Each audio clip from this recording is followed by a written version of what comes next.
많이 놀라셨죠? 네, 컵 뚜껑을 놓으셨습니다. 별일 아닙니다. 마태복음 7장 1절에서 6절 말씀 보겠습니다. 마태복음 7장 1절에서 6절 말씀 한 절씩 교독하겠습니다. 제가 먼저 읽겠습니다. 비판을 받지 아니하려거든 비판하지 말라. 너희가 하나님 그 비판으로 너희가 비판을 받을 것이요 너희가 해야 되고 그 해야 할 일로 너희가 해야 될 것이다. 어찌하여 형제의 눈 속에 있는 티를 보고 내 눈 속에 있는 들보는 깨닫지 못하느냐. 보라 내 눈 속에 내 들보가 있는데 자유하는 자들이 말하기를 나도 내 눈 속에 있는 들을 깨닫아 하느냐. 외식하는 자여 먼저 내 눈 속에서 들보를 떼어라. 그 후에야 밝히 보고 형제의 눈 속에서 티를 빼리라. 거룩한 것을 내게 주지 말며 너희 진주를 돼지 앞에 던지지 마라. 그들이 그것을 발로 밟고 돌이켜 너희를 찢어 상하게 할까 염려하라. 네. 자기 눈 속에 들보가 있으면서 형제의 눈에 있는 티끌을 찾아내 그 티끌을 끄집어내겠다. 무슨 말이 되어지지 않는다 하여 예수님은 우리에게 이렇게 말씀하셨습니다. 그러니 비판하지 말라. 여러분, 비판이라는 단어의 의미를 정확히 알아야 이 예수님의 이 메시지가 어떤 의미인지 알 수 있어요. 무조건 성경에서 비판하지 말아라 라고 했으니까 우리 크리스찬들은 비판 의식조차도 가져야 되는 것은 아니다. 이렇게 생각하는 사람들이 참 많습니다. 여러분, 과연 우리가 비판 의식이 없다면 만약에 교회가 잘못되어지고 목사가 잘못되어지고 장로가 잘못되어지고 교회가 다른 방향으로 흘러가고 있는 이 모습을 볼 때 우리 안에 비판 의식이 없으면 그것은 잘못입니다. 그것은 잘못되었는데요. 그것은 지금 하나님 원하지 않는 모습이에요. 이런 말조차도 끊을 수가 없는 거예요. 그럼 과연 이 말씀은 우리가 이걸 어떻게 받아들여야 할까요? 그 해답이 하나 있어요. 그 해답은요, 비판의 단어의 의미를 바로 알아야 합니다. 이 비판의 뜻이 무슨 뜻인지 알면, 예수님이 왜 이 비판하지 말라라고 했는지를 알 수가 있느냐. 자, 이 비판이라는 이 원문의 이 비판은 크리네테라는 단어입니다. 자, 근데 이 말은 크리노라는 단어에서 나왔어요. 저는 확신이 있어요. 여러분, 이 헬라어는 바로 10분 뒤에는 잊어버리게 되어 있어요. 크리노라는 이 말은 재판장이 모든 상황들을 심사하여 선고하는 것을 크리노라고 합니다. 그래서 이 말은요, 정죄한다라는 뜻이에요. 너는 무슨 죄가 있어서 몇 년형을 선고한다. 이게 비판한다라는 이 말에서, 이 크리노라는 말에서 나온 말이에요. 다시 말하면 성경에는 우리가 비판이라고 적혀 있지만 원뜻을 찾아가면 이것은 정죄한다, 저주한다. 이걸 영어 성경으로 번역하면 심판한다, 이렇게 번역이 되어집니다. 다시 말하면 우리가 흔히 말하는 우리 한국어로 비판이라는 이 말, 물론 이제 비판이라는 말 자체가 긍정적인 영어는 아니에요. 분명히 이미 부정적인 의미가 이 안에 숨겨져 있습니다만, 그런데 원뜻은 더 깊은 뜻이 있어요. 저주한다, 그리고 정죄한다, 이런 뜻이 있으니까 예수님이 지금 말하고 있는 것은요, 정죄하지 말아라, 저주하지 말아라, 네가 하나님이 되어서 심판하지 말아라, 이런 뜻으로 지금 예수님 말씀하신 거지, 우리 크리스찬 자체가 비판의식을 갖지 말아라 라고 하신 말씀은 아니란 뜻이에요. 그러니까 여러분, 분명히 우리가 성도로서 성도에 대한 비판의식을 갖는 것은 바람직한 자세는 아닙니다만, 비판 자체를, 의식 자체를 하지 말아라, 그런 뜻 가운데서 예수님이 하신 메시지가 아니다라는 거예요. 더 쉽게 얘기하면 건전한 비판은 반드시 우리가 가져야 합니다. 건전한 비판. 만일 교회가 잘못되면 바로 되기를 바라는 마음으로 기도하고 애통하는 마음으로 그것은 잘못입니다 라고 말할 수 있는 그런 성화는 우리 안에 있어야 합니다. 교회가 부패하고 세습화되어지고 있는데 여전히 예수님이 말씀하셔서 비판하지 말라고 그랬으니까 난 가만히 있을 거야. 이런 것은 아니라는 거죠. 사회가 잘못되어지고 여러분 잘못된 방향으로 치닫고 있어요. 우리 크리스찬들은 비판하지 말아야 되니까 절대 그런 거에 끼어들면 안 돼. 이런 말씀이 아니라는 거예요. 정죄하고 저주하지 말라는 뜻으로 예수님이 우리에게 선포하셨다는 메시지라는 거예요.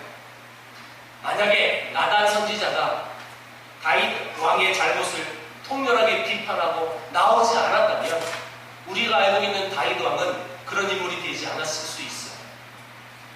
문제는 이런 비판이 정죄가 되고 저주가 되고 미움이 되고 그래서 원수가 되어지는 이 자체가 문제인 것이지 이런 부분은 문제가 되어지지 않는다는 거예요. 그럼 왜 정죄하고 저주하면 안 될까요? 예수님은 3절 4절에 이렇게 말씀하셨습니다. 왜 안 되냐면 네 눈 속에 들보가 있거든. 이렇게 말씀하신 거예요. 왜 네가 이 비판하고 저주하지 말아야 되느냐? 네 눈에 들보가 있는데 상대방의 형제의 눈에 있는 그 티를 네가 어떻게 뺄 거야? 한마디로 딱 이렇게 정리해버렸어요. 왜 우리가 저주하지 않고 또 미워하지 않아야 되느냐? 내 눈에는 어마어마한 그보다 내가 지금 정죄하고 있는 그 상대방보다 훨씬 더 큰 문제가 내 안에 있는 거야. 그런 사람이 어찌 작은 문제를 갖고 있는 사람을 정죄할 수 있을까? 예수는 이렇게 말했어요. 유명한 설교가 로이드 존스라는 사람은요, 이 부분을 이렇게 해석했습니다. 소경이 소경을 인도하는 것보다 소경이 안과 수술을 하는 것이 더 나쁘다. 소경이 어떻게 안과 수술을 할 수 있어요? 말이 안 되죠? 그만큼 이렇게 정죄하고 저주하는 것은 성도로서 자세가 아니다라는 거예요. 남의 눈에 피를 보는 그 사람의 눈 속에 들보가 들어있다는 것은 우리가 남을 정죄할 자격이 없다라는 것입니다. 여러분, 정죄할 자격이 있어야 정죄하죠. 정죄할 자격도 없는데 자격 없는 사람이 어찌 정죄할 수 있느냐는. 그러니까 이것은 먼저 자기 비판을 거쳐 형제에 대한 관심으로 나가야 한다는 뜻이기도 합니다. 남에게 비판적인 만큼 자신에게 비판적이어야 하고 나에게 관대한 만큼 남에게도 관대해야 되는데 우리는 반대로 많이 살아요. 나에게는 얼마나 그렇게 철저하게 관대한지 몰라요. 근데 상대방은 철저한 잣대를 대서 저 사람은 저래. 여러분, 반대해야 돼요. 나에게는 철저한 잣대를 대야 되고 상대방에게는 철저한 관대함을 잣대를 대야 하는 것입니다. 이것은 우리가 곧 보게 될 12절 한국문율로 하고 연결되어져요. 여러분, 7장 12절은 유명한 성경 구절인데 이걸 여러분 신학적에서 이렇게 얘기해요. 황금률. 이 황금률이 뭔지 한번 7장 12절을 다 같이 읽어보겠습니다. 7장 12절 시작. 그러므로 무엇이든지 남에게 대접을 받고자 하는 대로 너희도 남을 대접하라. 이것이 율법이요 선지자입니다. 여러분, 대접을 받고 싶습니까? 그러면 먼저 대접받고 싶은 만큼 대접하십시오. 이게 황금률이에요. 그리고 이것이 이제 마태복음 18장에 1만 달란트 빚진 자의 비유와 연결되어지기도 해요. 자, 1만 달란트 빚진 자의 비유가 무엇입니까? 1만 달란트는요, 개인이 그 채무를 감당할 수 없는 금액을 상징하는 용어예요. 한 국가의 1년 예산이 버금할 만큼 큰 금액이에요, 사실. 그러니까 이 금액을 개인 혼자서 어떻게 채무를 할 수 있어요? 여러분, 이건 도대체 갚을 수 없는 상징적인 의미의 단위예요, 단위.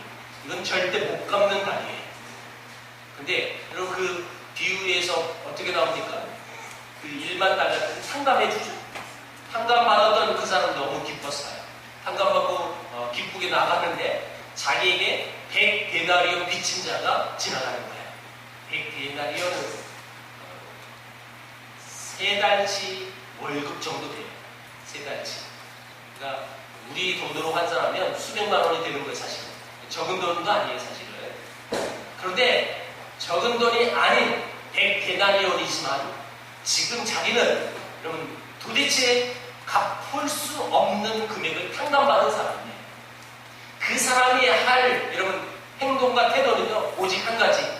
내가 그런 용서함을 받았다면 여러분 자기도 그렇게 용서하며 살아가야 할 것이 그에게 보여졌는데 100데나리온 빚진 사람을 만나서 때리는 거야. 너 왜 안 갚아? 이 모습을 봤던 동료들이 어떻게 고백했느냐? 그것을 보고 몹시 딱하게 여겨 이 사실을 왕에게 보고합니다. 이 1만 달란트 탕감받은 사람이요 자기에게 100데나리온 빚진 사람을 했어요. 왕이요 이거 어떻게 할까요? 왕이 다시 불러들이며 탕감받은 거 취소 다시 다 갚어. 여러분 이 사람은 자기가 진 빚을 탕감받은 것이 얼마나 큰 금액이고 얼마나 큰 가치를 갖고 있는지 모르고 있는 사람이에요. 만약에 알았다면 100데나리온 주면요 아주 우습게 넘겨줄 수 있어야 되는 그런 사람이어야 되는데 왜 그런 100데나리온 빚진 사람을 때리고 갚으라고 협박을 했느냐? 이유는 단 한 가지예요. 자기가 탕감받은 것이 뭔지 모르는 사람이에요.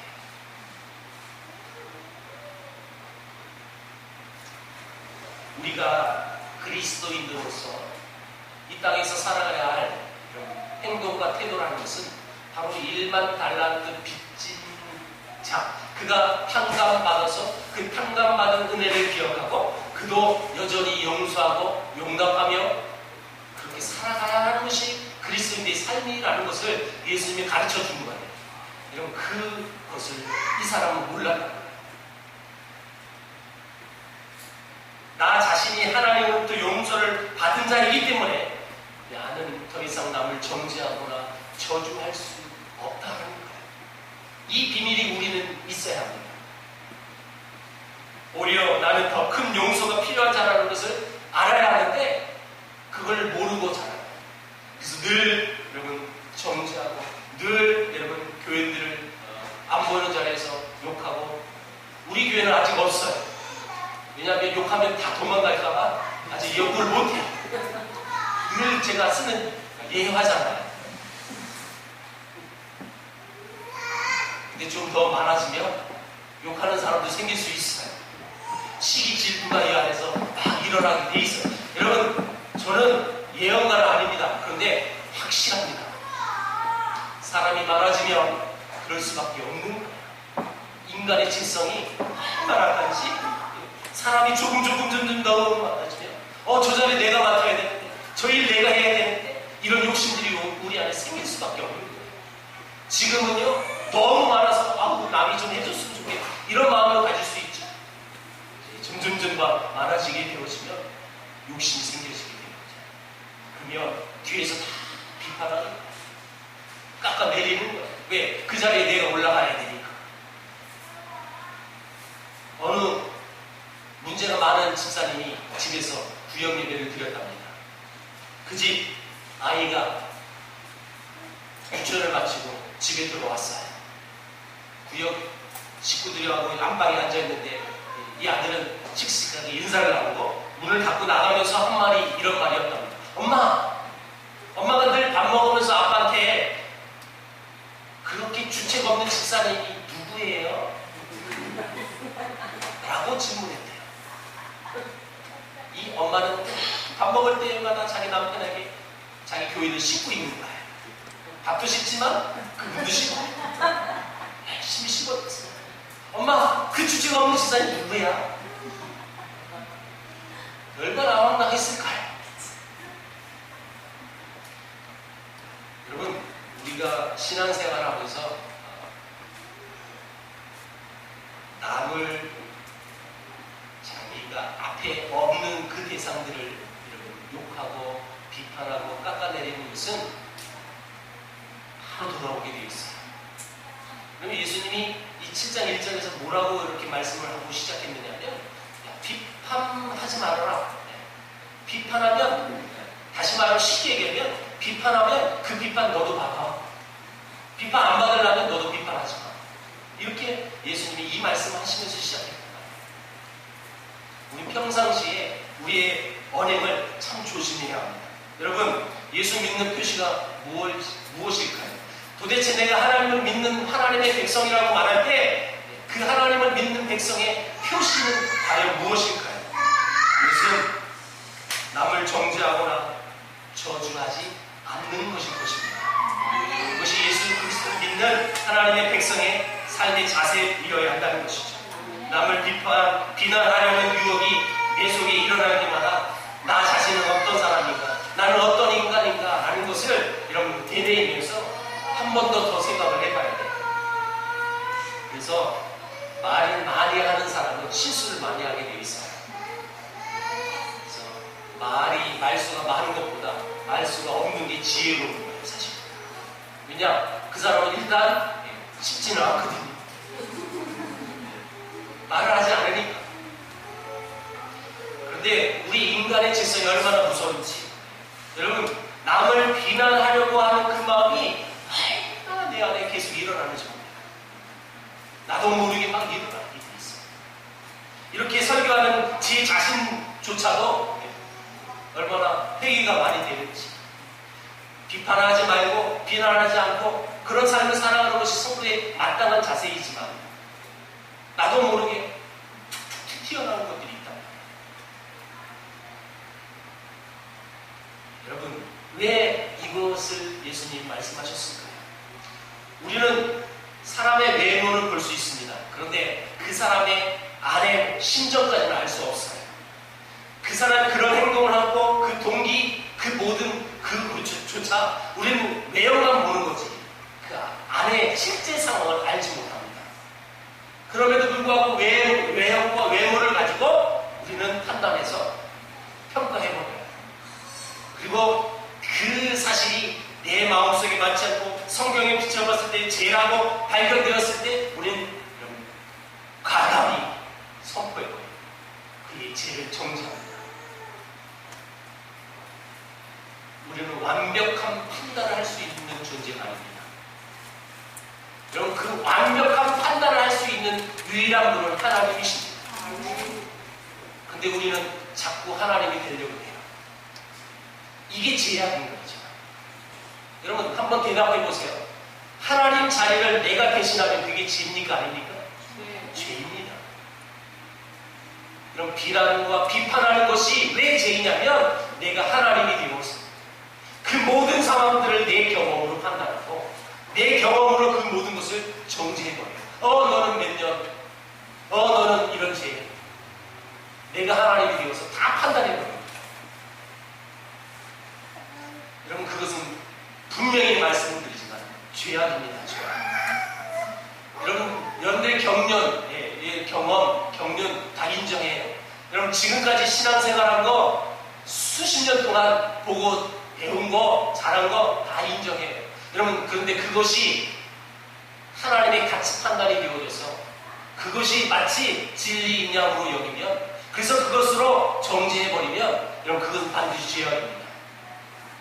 근데 우리의 경험들이 얼마나 무서운지 그 경험이 노하우가 돼서 그것이 여러분 이 칼날의 양면이 되어가요.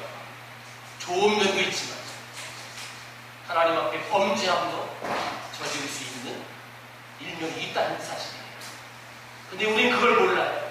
내가 하나님에 대해서 모든 것을 판단하고 여러분 그 모든 것을 정죄해놓고 그게 죄악인지 모릅니다. 맞아. 내 경험으로 맞아.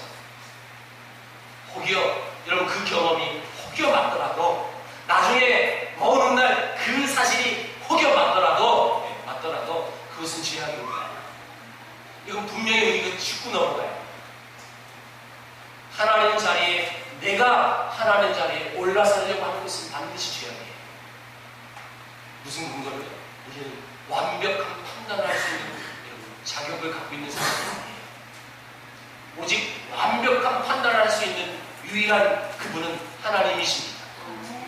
그래서 우리는 비판하거나 비난해서 합니다.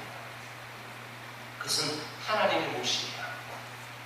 내 안에 이런 자꾸 비난하고 싶을 때 우리가 떠올려야 될 말은 뭐냐면 내 모습은 아닐까? 나는 어떤 사람? 저 사람과 별반 다르지 아니한가? 이런 모습들이, 이런 말들이 계속 되뇌야 돼. 그래서 그를 정죄하기보다 그 모습들을 보면서 나 자신을 되돌아보는 것. 넌 성도의 아름다운 삶의 지혜인 것입니다. 중요한 것은 비난과 정죄와 저주가 그 사람을 감동시키지 못한다는 거예요.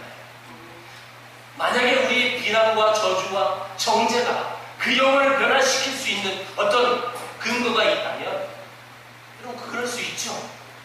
그것으로 절대 변화되지 않는다. 다 같이 한번 6절을 읽어봅니다. 6절 시작. 거룩한 것을 개에게 주지 말며 너희 진주를 돼지 앞에 던지지 말라. 그들이 그것을 발로 밟고 돌이켜 너희를 찢어 상하게 할까 염려하라. 얼핏 보면 1절과 5절 이것과 연결되지 않는 말씀 같아요. 1절에서 5절은 한마디로 추격하면 비판하지 말라라는 메시지예요. 그런데 6절은요 생뚱맞게 거룩한 것을 개에게 던지지 말고 진주를 돼지에게 던지지 말라. 여러분 이 말씀은 사실 이 7장 전체하고 다 연결되어지는 말씀이기도 해요, 사실은. 근데 오늘은 1절에서 5절 이 말씀과 이 6절이 어떻게 연결되어지는 그것만 먼저 볼 거예요. 자, 여러분 여기서 개는 누굴까요? 5절에 보면 외식하는 자여 라는 말이 나와요. 이 개는 단도직입적으로 얘기합니다. 외식하는 자입니다. 외식하는 자. 말하자면 6장에도 외식하는 자가 나왔죠? 그죠? 마태복음 6장에 외식하는 자들이 나왔는데 그거하고 또 이게 역시 연결되어지고 있어요. 외식하는 자는 바리새인들이었습니다. 그것을 6절에서는 개라고 표현했고 돼지라고 표현했습니다. 이 6절 말씀이 여기에 등장하는 것은 내 눈에 들보인 죄와 허물을 용서받은 것이 얼마나 놀라운 은혜이고 축복인데 그 자체를 잊어버려요. 알지 못해요. 그래서 그들을 개, 돼지라고 표현합니다. 분명히 6장에서는 이렇게 얘기했습니다. 은밀한 중에 계신 하나님 아버지, 그 아버지를 보지 못하고 오직 모든 일을 사람에게 보이려고 했던 외식하는 자들, 바리새인들을 얘기했었어요. 근데 7장에서는 자기에게 주시는 하나님 아버지 은혜, 그것이 용서의 은혜인데 그 용서의 은혜를 기억하지 못하고 1만 달란트 빚진 탕감을 받은 그 사람처럼 용서함을 기억하지 못하고 조그만 자기에게 해를 가한 그 사람을 또 가해자가 되어져서 폭행하는 그런 삶의 모습으로 살아가는 사람들, 그 사람들을 개지라고 표현한 겁니다. 개는요, 성경에서 이런 안 좋은 이미지를 가지고 있을 때 표현하는 동물이에요. 개는 자기가 투한 것을 더럽게 여기지 않고 다시 먹는 동물이에요. 그럼 돼지 아무리 깨끗이 씻겨놔 보세요. 바로 더러운 곳에 가서 누워버려요. 그런 상징하는 동물이 개, 돼지예요. 근데 그 개, 돼지가 바리새인이라고 얘기하고 있는 거예요. 예수 그리스도의 용서하신 은혜를 받고도 자기가 받은 은혜를 잊어버리고 사는 사람들, 외식하는 사람들, 그래서 비난의 정신에 사로잡혀서 무자비하게 정죄하는 모습으로 살아가는 사람들, 그것을 개, 돼지라고 표현했다니까. 이렇게 은혜를 잊어버린 자들에게는 거룩한 것을 개에게 던지지 말고 아주 소중한 그 진주를 돼지에게 던져서는 안 된다는 거예요. 남을 비난하기를 좋아하고 정죄하기를 좋아하는 사람들의 약점이 무엇일까요? 그것은 하나님의 은혜를 누리는 정신적인 여유가 없는 사람들이에요. 자기뿐 아니라 그 영향은요, 다른 사람에게도 영향을 주게 되어 있습니다. 사람을 변화시키는 것은 결코 정죄가 아닙니다. 비난이 아닙니다. 오히려 사람을 변화시키는 것은 사랑이고 용서고 용납함이고 품어줌이지 결코 비난으로 정죄함으로 그 사람을 변화시킬 수 없습니다. 그런데 어떤 사람들은 다른 사람들의 어두운 면만을 보려는 성격을 가진 사람들이 우리 삶에서 종종 보게 되어집니다. 그래서 비난하고 정죄하는 것을 즐거움으로 삼는 사람들도 가끔 있습니다. 여러분들은 어떤 사람들입니까?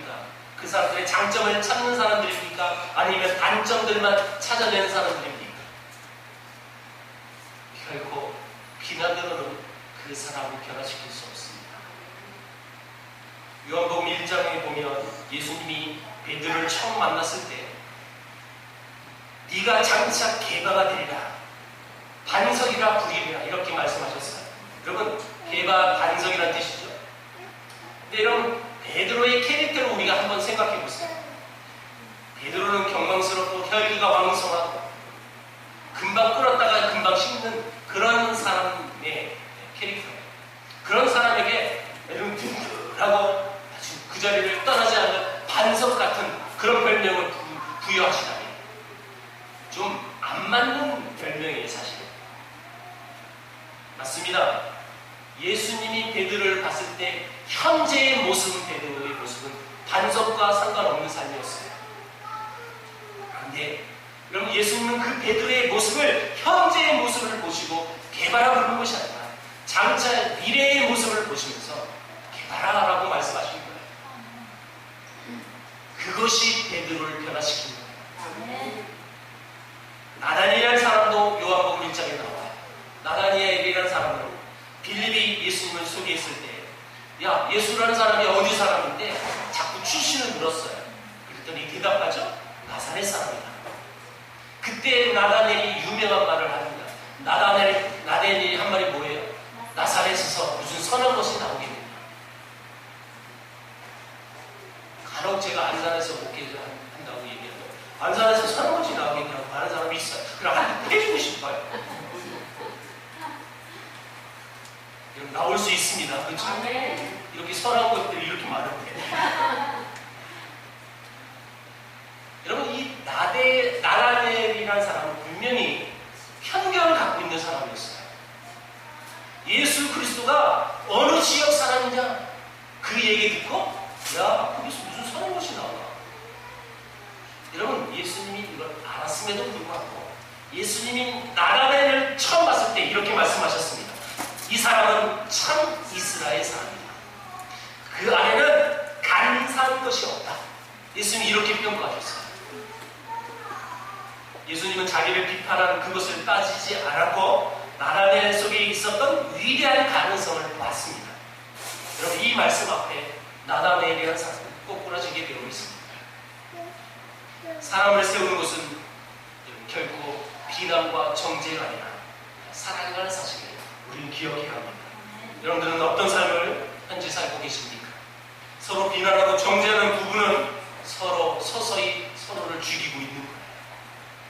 교회 안에 성도들이 서로 비난하고 이런 비판하고 욕한다면 그 교회는 서서히 죽어가고 있는 거예요. 하나님은 그런 교회나 그런 성도의 가정을 사용하지 않습니다. 여러분, 우리 교회는 살리는 교회 되길 축복합니다. 아멘. 여러분 가정은 살리는 가정 되길 축복합니다. 아멘.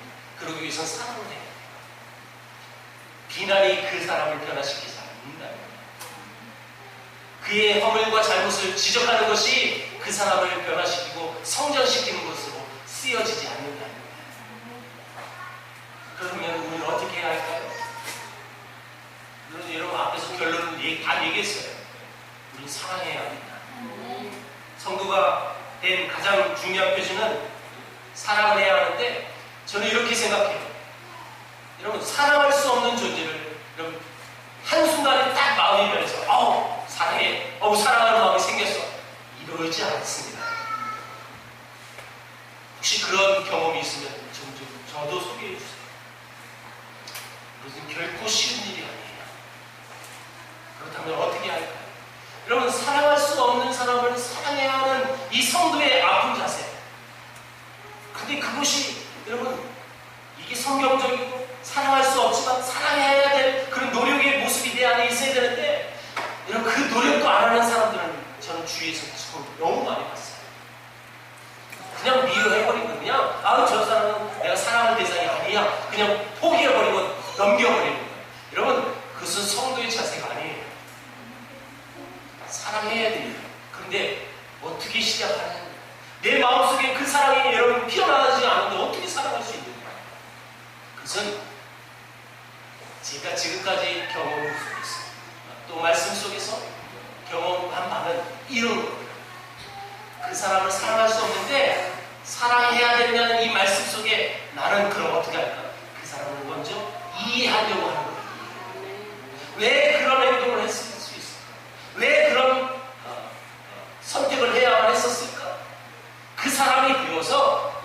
살려주는 마음이 내 마음속에 먼저 있어야 사랑할 수가 있는 거지. 사랑할 수 없는 사람을 그냥 사랑한다고 그래서 내 마음이 사랑의 마음이 싹 트지 않는다는 거예요.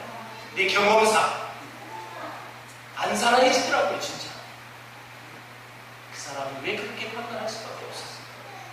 왜 그 선택을 하려고 있었을까? 그 사람이 되어서 그 입장이 되어서 한번 이해해 보려고 합니다. 이 자세가 없이는 결국 사랑할 수 없어요.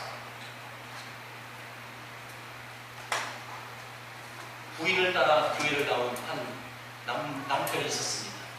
얼마나 가난한 집안이었는지.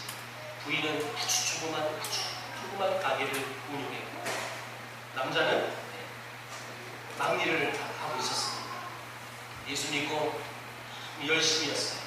가난한 집안 실수를 했어요. 교회 일이라면 열일 다 채치고 교회를 섬겼어요. 그래서 몇 년 뒤에 남전도 회장까지 되었습니다. 그래서 남전도에 헌신 예배를 드리게 되었는데 어느 교회에 있었더니 실화예요. 남전도에 헌신 예배를 드리는데 회장님 나와서 사회를 보잖아요. 근데 얼마나 가난했는지. 보통 헌신 예배 사회면 양복을 입고 이렇게 예배를 드려야 하는데 양복조차도 없었던 시간이었습니다. 그래서 가장 깨끗한 셔츠와 잠바를 입고 나와서 사회를 나갑니다. 그 순간 교회가 난리가 났습니다. 한 장로님이 소리를 고래고래 지르고 그 모습으로 그 자세로 그 복장으로 어떻게 사회를 보냐. 아무리 가난해도 그렇지 양복 한 벌이 없는 막 소리를 쳤다. 온 교회들이 웅성웅성거립니다. 그럼 이 집안은, 이 가정은 얼마나 상처가 되었을까요? 정말 지혜로운 성도랍니다. 그 자리에서 비판하고 비난하는 것이 아니라 끝나고 조용히 말할 수 있는 부분이죠. 정말 거기서 더 지혜로운 장로라면 양복 티켓을 사서 조용히 찍어주는 거예요. 지사님 다음 헌신 예배 때는 양복 입고 예배 드렸으면 좋겠어요. 만약에 여러분 그 양복을 선물할 수 없는 형편이라면 어떻게 할까요? 그 가정을 위해서 막 축복 기도하는 거예요. 하나님, 이 가정이 너무너무 가난하다. 하나님, 양복조차도 살 수 없는 집안이에요. 하나님, 축복해 주세요. 여러분, 이것이 성도의 자세여야 되는 거 아니겠습니까? 그 모습이 자기의 경험으로 철저히 어린 시부터 교육받았어요. 예배 때는 양복 그리고 사회복 입는 거지 이런 것으로 훈련돼서 그것이 진리인 것처럼. 근데 그 사람의 형편에 그 사람의 입장에 한 번도 대보지 않는 그런 교회는 결코 성장할 수 없어요. 하나님 우리 세계를 품은 교회는 만약에 그런 모습 뭐 똑같은 케이스는 있지 않을지라도 그런 형태들이 우리 안에 있다면 그 자리에서 뭐라고 하는 것이 아니다. 뒤에서 조용히 얘기하고 고쳐야 할 것이 있으면 조용히 고쳐야 그것이 어떤 물질적인 문제가 결부되었다면 조용히 섬겨주는 거예요. 여러분 그런 교회는 교회 사이즈가 크지 않더라도 건강한 교회입니다. 그런 교회는 하나님이 기뻐하는 교회입니다. 우리 세계를 품은 교회가 그런 교회 되었으면 좋겠어요. 에베소서 4장 32절에 이렇게 기록합니다. 서로 친절하게 하며 불쌍히 여기며 서로 용서하기를 하나님이 그리스도 안에서 너희를 용서하신 것 같이 하라. 하나님 우리를 용서하신 것처럼 우리 성도를 대할 때 어떻게 대하느냐? 친절하게 하래요. 불쌍히 여기래요. 서로 용서하래요. 이게 성도의 자세예요.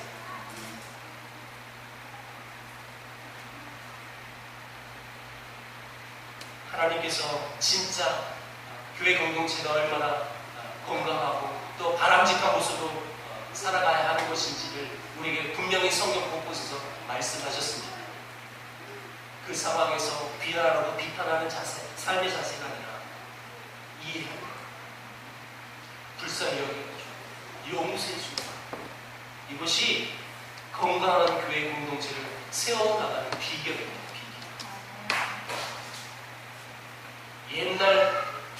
옛날 어떤 목사님의 설교에 예합니다. 요즘 이렇게 해서 큰일 나지만 옛날 얘기니까 가능한 그 예화를 드리고 오늘 분실되려고 합니다. 어떤 초등학교 교실에 돈이 분실되었습니다.